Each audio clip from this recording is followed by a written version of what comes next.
rectangle backyard ideas. I got some ideas.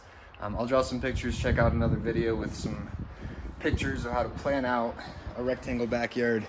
Step one for me was to put in some stairs so I could access my backyard without having to walk all the way around. If you can see, the green kind of stops and then it's brown. So this big rectangle, maybe like a quarter of an acre, maybe, I don't know. It's like a big backyard, but it's not like massive. The best thing to do with a rectangle backyard is to add in curvature to it. That way it doesn't feel like you're stuck in a box in your backyard. So that's precisely what I did. I took this fence all the way around here in a great big semicircle. We have our little barbecue eating area, outdoor kitchen in progress, but you can see I've got a semicircle to this. Now, if you've got fences and it's like a legitimate actual rectangle's all you got, in those corners on either side of that rectangle, put in some trees, put in some raspberry plants, blackberry bushes, grapevines especially. Those things grow up and give you beautiful greenage. Another idea for backyard rectangles is throwing in rocks. So you want to put clumps of rocks together. Don't just put like one rock here and there unless you have a beautiful pride rock,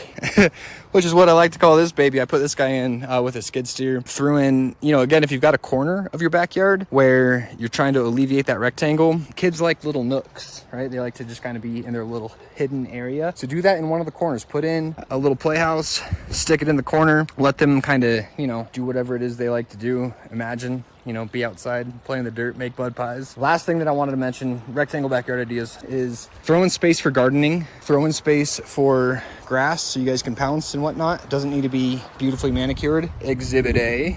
A little eating area, a play area, a chill area, some wild area, some garden area, some places that the weeds can grow. And then the last cool thing is little pathways. If you can get some pathways around the perimeter and the edge, it just makes it feel like, again, you're not stuck in a rectangle. You have cool little walkways that you can just cruise along. Let's see if I can walk backwards and not eat it. Check this out, right? There's my rectangle, there's my square, curvature around here, and then cool little walkways up and around. Got your little creek, make sure your drainage is good and that your neighbors don't get their basement flooded. Rectangle backyard ideas, it can be a lot of fun.